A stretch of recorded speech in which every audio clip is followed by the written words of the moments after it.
بيكم في كلام إلهام. قبل الدخول في أي علاقة خليكي عارفة دايما إن العلاقة دي احتمال كبير ما تكونش مستمرة، واحتمال كبير في نقطة ما وفي وقت ما العلاقة دي تنتهي بمنتهى البساطة كده بمنتهى البساطة، بدون أسباب قوية بقى وصراعات والكلام ده. هتلاقي الشخص اللي معاكي بيجي يقولك إن هو عاوز ينهي العلاقة دي بمنتهى البساطة كده. هنا بقى تيجي النقطة القوية جدا اللي انت هتستعمليها وتحمي بيها نفسك، وهي قدرتك على انك تتخلي عن العلاقة دي برضو بمنتهى البساطة، ويبقى عندك القدرة ان انت تسحبي نفسك كده من العلاقة وتبعدي. نقطة القدرة على البعد دي بتبقى نقطة قوية جدا بتكسبيها في صفك لو من الاول خالص عاملة حسابك ان انت هتقدري تبعدي عن العلاقة دي. وانا هنا بستخدم لفظ هتقدري ده لان بعض البنات ما بتقدرش تبعد عن الشخص وتتخلى عن العلاقه دي وتفضل متمسكه بيها، وهنا بتفقد نقطه القوه اللي بتميزها في العلاقه دي، وهي قدرتها على الانسحاب. ودي بقى نقطه السكوت اللي بتخليها مؤهله دايما ان هي يتم معاملتها بطريقه مش كويسه ويتم التقليل بيها، وان هي حاجه مسلم بيها موجوده في العلاقه وخلاص. خلينا برضو منصفين ونقول ان التعلق ده صفه انسانيه، واي حد بيدخل في اي علاقه او حتى لو كنت هتشتري حاجه جديده بتكوني متعلقه بيها جدا وماسكه فيها كده بايديكي واسنانك، وده لانك شخص طبيعي. اللي بيفرق بقى هي القدره عن التخلي عن الحاجه دي بنفس البساطه اللي بتبعدي بيها عن حاجه بتضرك، زي مثلا حله سخنه ما تقدريش تمسكيها بايدك لان انت عارفه ان هي هتضرك، بنفس البساطه كده تبعدي عن علاقه هتضرك. التعلق الزيادة عن اللزوم بشخص أو بالعلاقة اللي انت داخلة فيها ده بيأثر على حسن الحكم على الأمور، والتعلق بتاعك ده بالعلاقة وان انت متمسكة بيها قوي هو ده بيكون المحرك الأساسي لكل تصرفاتك وقراراتك، وحتى بيكون محرك لقدرتك على رؤية الأمور بوضوح.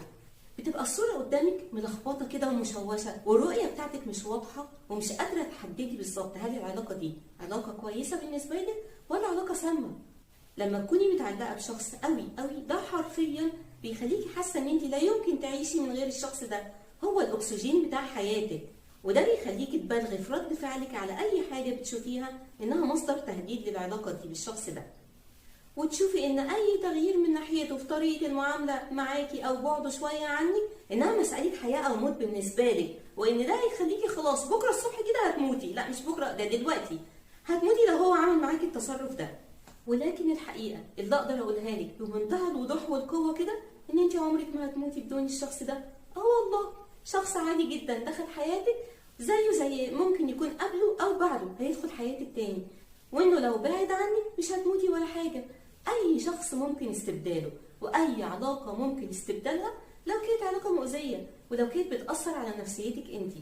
ايه الداعي ان انا اتمسك بحد ممكن يكون مصدر اذيه ليا، او ان العلاقه دي بدل ما تكون فرحه وسعاده وعصافير طايره بقى كده تكون قلق وقرف ونكد طول الوقت. ليه بجد بنعذب نفسنا بالشكل ده؟ دي قدره على ايذاء النفس غير طبيعيه بجد والله، وده بقى مش طبيعي فعلا. يعني لو كان التعلق بعلاقه طبيعي 100%، لكن النتيجه اللي بنوصل لها دي وان هي التعلق ده يبقى مرضي، ده اللي مش طبيعي خالص. في بقى نقطه مهمه جدا تانية، ان انت لما تكوني متعلقه بالشخص التاني ده بشكل مبالغ فيه قوي كده، الشخص ده بيحس بالحته دي قوي، واحنا عارفين الرجاله يعني قرون الاستشعار بتاعتهم شغاله جدا عليكي في فتره العلاقه، وفاهم حركاتك ومشاعرك كويس جدا جدا، وده بيخليه يبتدي يستغل النقطه دي. حتى لو انت ما قلتلوش هو مش محتاج ان انت تقولي له، كل تصرفاتك بتتكلم بالنيابه عنك وبتقول ان انت لقمه طريه كده وان هو ممكن يمضغك بمنتهى السهوله. الشخص ده هيبتدي ياخدك من الحاجات المسلم بيها في حياته، ويبتدي يحس ان مهما حصل ومهما عمل فيكي هتفضلي موجوده معاه.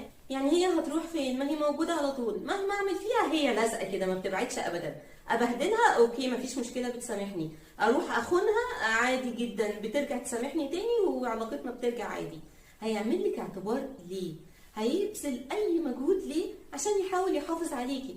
انت بقيتي من الحاجات المسلم بيها في حياته، هيحطك هنا هتتحطي، هيشيلك من هنا هتيجي معاه عادي جدا، ويبتدي بقى يسيء معاملتك ويتعامل معاكي بإهمال. ما هو من أمن العقوبة أساء الأدب، وهو عارف كويس جدا إنك من إيده دي لإيده دي. ودي الصورة الحقيقية اللي بتوضح التعلق الزائد إزاي بيخل بأي علاقة وبيخل بالتوازن بتاعها. في بالانس كده بيبقى موجود في أي علاقة، لكن التعلق الزائد من ناحيتك وعدم الرغبة ان انت تتخلي عن العلاقة دي بيخل بالبالانس ده.